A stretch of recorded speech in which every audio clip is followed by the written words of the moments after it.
Hello everyone. इस video में हम बात करने वाले हैं कक्षा 10 में अध्याय 3 और अध्याय का नाम है दो चर वाले रैखिक समीकरण युग्म। ठीक है, तो इस चैप्टर को शुरू करने से पहले आपको कुछ पिछली बातें याद दिलाना पड़ेगा, जैसे कि आपने पढ़ा था बहुपद क्या होता है।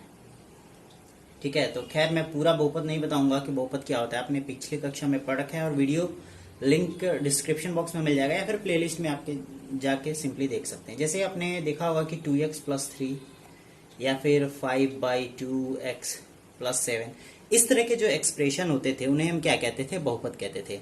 यहाँ x जो है वो चर राशि और 2 और 3 जो है वो अचर राशि है। और यहाँ ध्यान दीजिएगा एक चर है, यानी कि ये एक चर वाला बहुपद है। ऐसे ही दो चर वाला भी बहुपद आप देखे होंगे कि 3x+5y+4 ऐसे दिया हो, या फिर अगर 4 नहीं भी होगा तब भी हमारा एक बहुपद है। और यहाँ पे दो अलग अलग चर हैं, तो ये हो गया दो चर वाले बहुपद। ठीक है, अगर इस बहुपद का कोई एक निश्चित मान हो जाए, वो मान 0 भी हो सकता है, 2 भी हो सकता है, 4 भी हो सकता है, अगर कोई निश्चित मान हो जाए और इस बहुपद को इस रूप में अगर आप लिखने लगें तो यही बहुपद बन जाता है समीकरण। ठीक है, तो उम्मीद करता हूं कि आपको इन सारे जो चैप्टर के नाम में जो पद हैं उसमें समीकरण आप समझ गए होंगे कि समीकरण क्या होता है। यानी कि बहुपद का जब कोई निश्चित मान मिल जाता है आपको, ठीक है, उसको बराबर के रूप में किसी संख्या या अंक के रूप में दिखा सकते हैं, तो उसे ही हम क्या कहने लगते हैं, समीकरण कहने लगते हैं। अब ध्यान दीजिएगा, अगर इसमें चर 2 हैं जैसे कि यहाँ पर, तो इसे कहेंगे दो चर वाले समीकरण। अभी हम रैखिक समीकरण की नहीं बात कर रहे हैं, दो चर वाले समीकरण की बात कर रहे हैं। ठीक है, अब ये हो गया दो चर वाले समीकरण, दो चर वाले समीकरण। ठीक है, अब हमें रैखिक की बात करनी है। तो देखो, जब चर की घात 1 हो, ठीक है, तब वो समीकरण होती है रैखिक समीकरण। ठीक है, तो यहां देखिए चर की घात 1 है, यहां भी 1 है, यहां भी चर की घात 1 है, यहां भी चर की घात 1 है, तो ये सब रैखिक समीकरण है, ये भी रैखिक समीकरण है। लेकिन ये दो चर वाली रैखिक समीकरण है और ये एक चर वाली रैखिक समीकरण है। हमें पढ़ना सिर्फ दो चर वाले रैखिक समीकरण के बारे में है।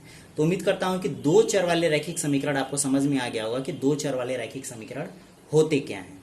ठीक है, अब इसका एक व्यापक रूप भी होता है। व्यापक रूप क्या होता है, तो हम कहते हैं ऐसे समीकरण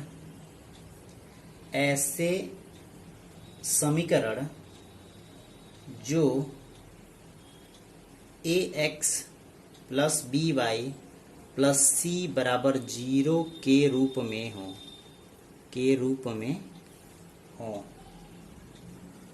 उन्हें हम क्या कहते हैं, उन्हें हम कहते हैं दो चर वाले रैखिक समीकरण कहते हैं। ठीक है, यानी कि ऐसे समीकरण जो ax+by+c=0 के रूप में है उसे क्या कहते हैं, रैखिक समीकरण के रूप, दो चर वाले रैखिक समीकरण कहते हैं। लेकिन यहां दिखाना पड़ेगा, जहां a, b और c जो हैं वो एक वास्तविक संख्या है। ठीक है, वास्तविक संख्या है। और साथ ही साथ ये भी दिखाना पड़ेगा कि a और b का मान कभी भी शून्य नहीं हो सकता, क्योंकि अगर यहाँ a और b का मान आप शून्य कर दोगे तो सिर्फ c बचेगा, और c एक अचर पद है। ठीक है, चर नहीं है, अचर पद है, तो वो एक संख्या बन जाएगी, पद नहीं रह जाएगा। ठीक है, तो ये है आपका दो चर वाले रैखिक समीकरण का पूरा परिभाषा। ठीक है, और इसके कुछ उदाहरण देख लीजिए आप। जैसे एग्जाम्पल आप लिखेंगे 3x-4y=0, या फिर आप ऐसे कर सकते हो 3x+2y+3=0। ये सभी के सभी क्या हैं, दो चर वाले रैखिक समीकरण के उदाहरण हैं। या फिर √2x-3y=0, ये सभी जो हैं वो एग्जाम्पल हैं, तो आप एग्जाम्पल के रूप में लिख सकते हैं। ठीक है, अगले स्लाइड में हम देखने वाले हैं कि जो हमारा रैखिक समीकरण है उसका हल क्या होता है।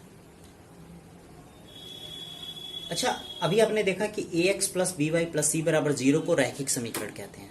अब हम ये जानना चाहेंगे कि इसे रैखिक समीकरण ही क्यों कहेंगे, इसका नाम रैखिक क्यों पड़ा हुआ है। हालांकि अभी हमने कहा कि चर की घात अगर 1 होती है तो उसे हम रैखिक समीकरण कह देते हैं, लेकिन ध्यान दीजिएगा, जब हम इसको ग्राफ पेपर पर दिखाना शुरू करते हैं, यानी कि इस लाइन को अगर हम रेखा के रूप में अगर लिखना शुरू करेंगे या फिर ग्राफ के रूप में दिखाना शुरू करेंगे, तो हमेशा एक सीधी लाइन मिलती है। जैसे आप देखे होंगे ना कि ये ग्राफ होता है, यहाँ एक्स, ये 0, ये वाई एक्सिस, तो एक सीधी रेखा के रूप में मिलती है। अब वो रेखा ऐसे भी हो सकती है, या फिर ऐसे भी हो सकती है, या फिर ऐसे भी हो सकती है, लेकिन हमेशा एक सीधी लाइन मिलेगी। इसलिए इसका नाम क्या पड़ा है? रैखिक समीकरण पड़ा है। ठीक है। अब देखो, रैखिक समीकरण के हल को अगर जानना होगा तो जैसे मान लीजिए आपका रैखिक समीकरण है ax plus b y plus c बराबर 0। ठीक है। तो इस समीकरण के हल x के वे सभी मान होंगे जिन मानों को अगर x और y दोनों के मान, x और y के दोनों के मान, ऐसे मान इस समीकरण के हल कहे जाएंगे जब इनके जगह पर अगर हम रखते हैं और बायां पक्ष भी हमारा 0 आ जाए। ठीक है। जैसे कि उदाहरण ले लो, जैसे आपने उदाहरण ले लिया 5x माइनस 3y बराबर 9। इसकी घात कितनी है? 1 है और 2 चर हैं, यानी कि ये 2 चर वाले रैखिक समीकरण है। अब यहाँ पर हम x बराबर अगर 3 रखें और y बराबर अगर 2 रखते हैं, तो रख के देखो, तो 5 इंटू एक्स के जगह 3 माइनस 3, y के जगह 2 बराबर 9 तो पहले से ही है। 5 तियां 15, 3 दूना 6 बराबर 9, 15 में से 6 गया 9 बराबर 9। देखो दोनों मान क्या आ गया? बराबर आ गया ना। इसलिए इस x और y को हम कहेंगे कि इस दिए गए रैखिक समीकरण के क्या हैं? हल हैं। तो उम्मीद करता हूं कि रैखिक समीकरण के हल समझ में आ गया होगा। अब हम ध्यान देंगे कि इसकी हम परिभाषा को कैसे दिखाएंगे। ठीक है, इसकी हम परिभाषा को कैसे लिखेंगे। परिभाषा को आप इस प्रकार लिख सकते हैं कि x बराबर अल्फा तथा b बराबर बीटा समीकरण ax plus b y plus c बराबर 0 के हल हैं यदि इन दोनों मानों के इसमें रखने पर। तो देखो, x के जगह अल्फा और y के जगह बीटा रखो, तो a alpha plus b beta plus c बराबर 0।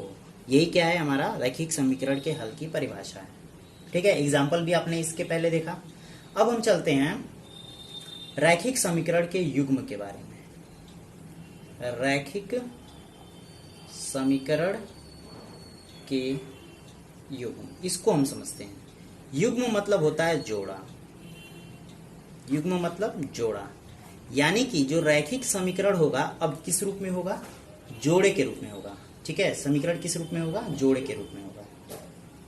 तो इसको समझने के लिए आप इसकी परिभाषा को इस प्रकार देख सकते हो। दो रैखिक समीकरण जो कि x और y में रैखिक समीकरण युग्म तभी कहलाएंगे जब x और y के सभी मान दिए गए समीकरण के हल हों।